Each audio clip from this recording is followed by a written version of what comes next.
তাড়াতাড়ি চলে এসো বন্ধুরা, একটা জিনিস দেখবে তো, তাড়াতাড়ি চলে এসো। আমি কি কিনেছি দেখবে? এই দেখো। কি বলো তো এটা? তরমুজ। এটা আমার ভীষণ প্রিয়। কাদের প্রিয় তরমুজ? আমি তো এটা খেতে ভীষণ ভালোবাসি।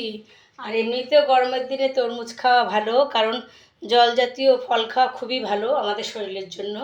তার জন্য আর আমি তো যতদিন তরমুজ আছে খেয়েই যাব। সারা বছর পাওয়া যায়, কিন্তু সিজনেরটা যেমন সুন্দর সেরকম তো সারা বছর হয় না।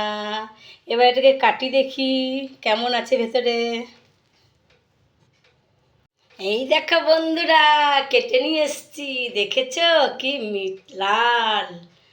দেখেই মনটা ভরে যাচ্ছে। দেখো ভালো করে, একদম লাল টুকটুকে তরমুজ। কি মজা! এবারটা আমি খাবো। কেটে টুকরো টুকরো করে ফ্রিজে রেখে দেবো, তারপরে ঠান্ডা হলে খাবো। তোমাদের যদি খেতে হয় তাহলে চলে এসো, তোমাদেরও দেবো। অনেক বড় তরমুজ।